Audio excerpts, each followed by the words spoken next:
Petit 2, interprétation.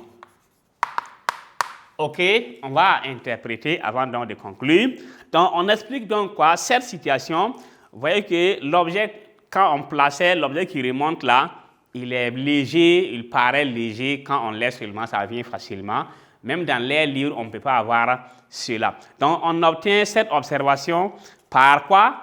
L'existence d'une force qu'on appelle poussée. C'est comme s'il y avait quelque chose qui poussait l'objet de remonter. C'est ça qu'on appelle quoi?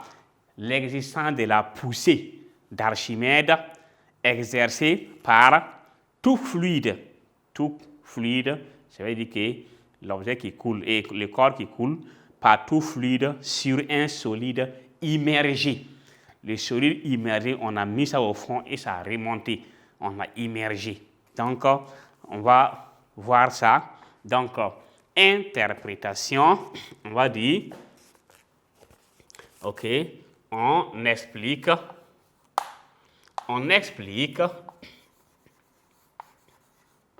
oui, cette situation,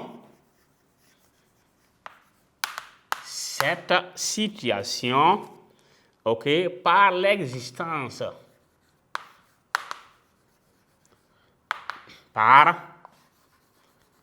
donc l'existence d'une force. L'existence d'une force dite quoi? Poussée. Dite poussée d'Archimède.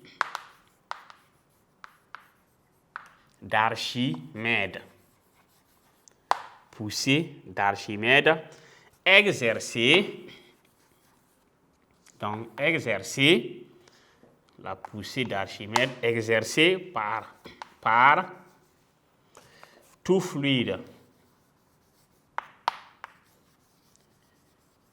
Par tout fluide sur quoi? Sur un solide immergé. Un solide immergé. OK? Donc ici, on explique le fait que ici on parle du cas de l'objet qui remonte. Parce que l'autre cas, on va revoir ça, OK, dans d'autres situations. On explique cette situation par, c'est quelle situation? L'objet qui remonte à la surface, donc libre donc, du liquide. On explique cela par l'existence d'une force. C'est une force qu'on appelle quoi?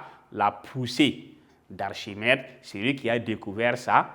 C'est ça, donc le nom Archimède, le A, on met en majuscule, parce que c'est celui qui a découvert donc cette expérience.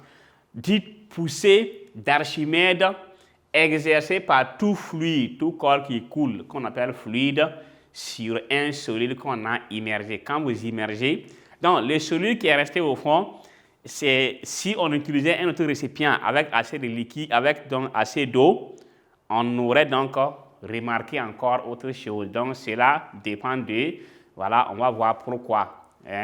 À travers donc la quantité d'eau, le corps peut monter à la surface comme le corps peut rester.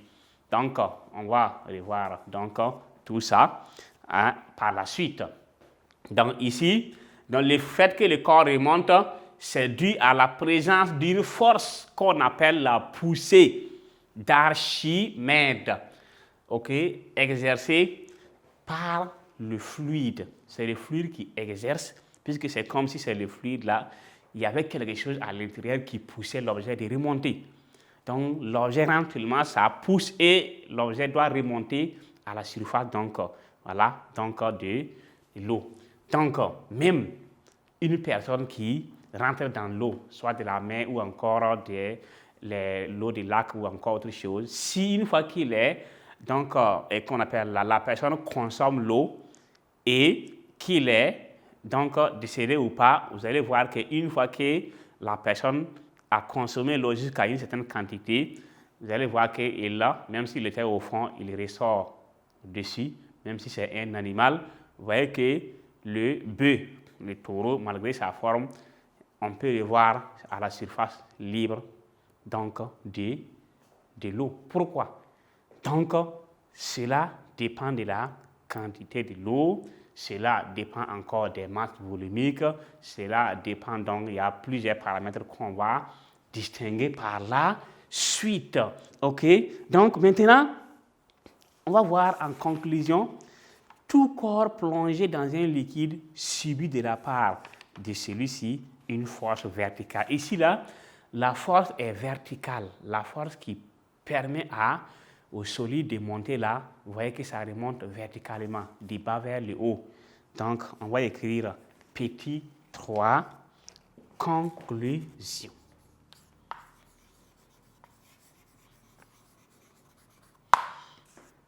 OK, la conclusion, c'est conclusion de quoi? De l'expérience. Ce n'est pas la conclusion du chapitre. Donc, en conclusion, on va dire quoi? Que tout corps plongé dans un liquide subit de la part de celui-ci.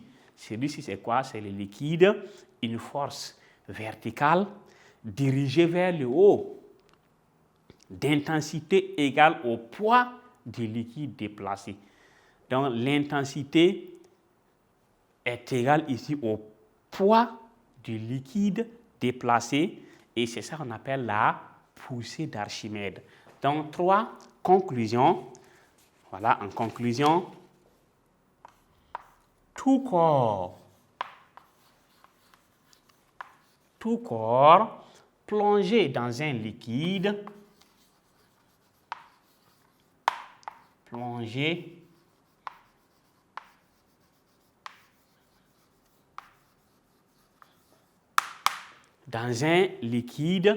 subit, le corps subit, OK, subit, oui, de celui-ci,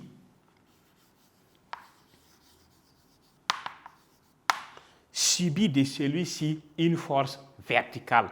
Vous n'allez pas voir que le corps à l'intérieur là, donc, doit faire le mouvement vers la gauche ou vers la droite. Dans tous les cas, quel qu'en soit, c'est toujours vertical, du bas vers le haut.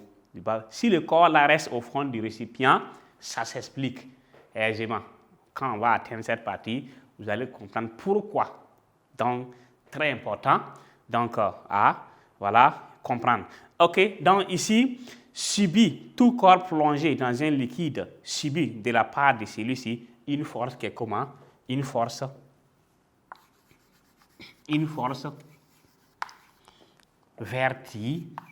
verticale.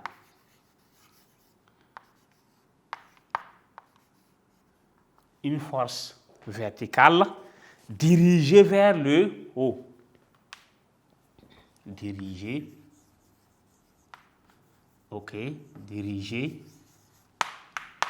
vers le haut.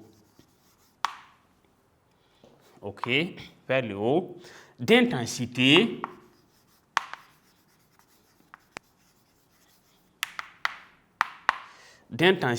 égale au poids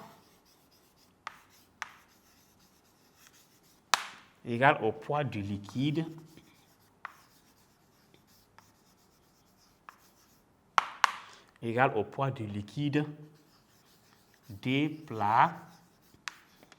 déplacé. OK, 2 points. C'est la poussée d'Archimède.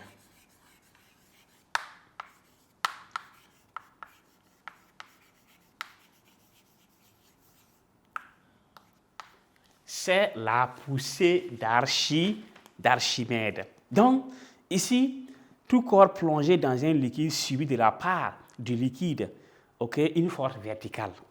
La force est comment? Elle est verticale et elle est dirigée vers le haut.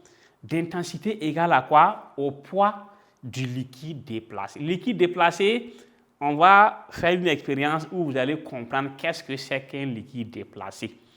Donc, voilà, il y aura une expérience qu'on va voir en grand en grand 2 pour que on arrive donc à comprendre donc cette partie. Donc voilà, nous avons donc ici en grand 1, voilà, donc petit 1, on a vu donc l'expérience puisque c'était la mise en évidence de la poussée d'Archimède, et en petit donc 1, on a vu l'expérience, en petit 2, l'interprétation, et en petit 3, conclusion. Donc c'est donc cette voilà, partie qu'on devait donc voir pour pouvoir comprendre donc ce que c'est que la poussée d'Archimède.